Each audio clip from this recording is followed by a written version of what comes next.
Hello check hello Shri Shri 108 मां सरस्वती पूजा समिति आप सभी ग्रामवासियों को हार्दिक हार्दिक अभिनंदन करती है और करती रहेगी।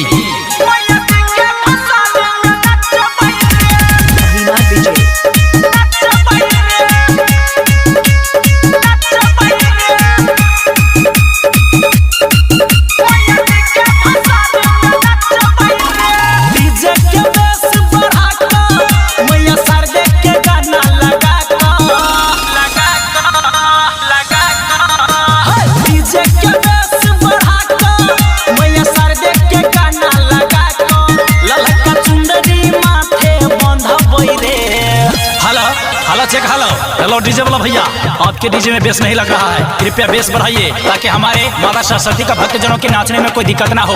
नचबई रे मैया जी के भसान में नचबई रे मैया जी के भसान में नचबई रे। सरस्वती माता के भसान में आए हुए सभी भक्तजनों को हार्दिक हार्दिक अभिनंदन है। आप लोगों से अनुरोध है कि हल्ला गुल्ला ना करें और भसान का आनंद लें।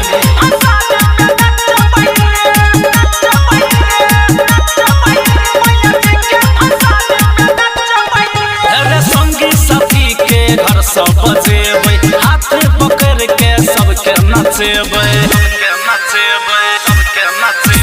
संगी साथी के घर सब बजेबै, हाथ पकड़ के सबके नचेबै। ट्रैक्टर पर मूर्ति लचेबै, हेरे पोखर में जाके भसेबै। ट्रैक्टर पर मूर्ति लचेबै, हेरे पोखर में जाके भसेबै। पर सहबी खूबे बटबै रे। हेलो चेक हेलो, हमारे सरस्वती पूजा के जितने भी कमेटीगण है सभी से आग्रह है कि प्रसादी किसी को छूटना नहीं चाहिए और बारी बारी सबके दीजिए। वो ललका टोपी वाला छूट गया है उसको दीजिए। देखिए दीपका रजुआ नीलवा सुनीलवा पंकज ललुआ रमेश बाबरीमा सभी को दीजिए।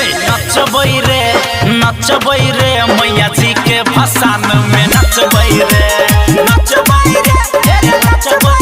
मैया जी के भसान में नचबई रे।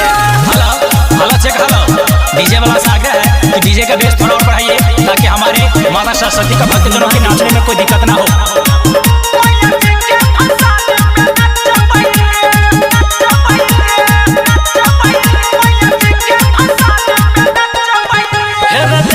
भसान में सब कोई आवे, ताली बजाबे कियो नारा लगाबे। देखे भसान में सब कोई आवे, ताली बजाबे कियो नारा लगाबे। रेटर आलोक राधे संग साथ में, धने अबीर छतुन गोटे हाथ में। रेटर आलोक राधे संग साथ में, धने अबीर छतुन गोटे हाथ में। रोशन माँ के गल में लगे बैरे।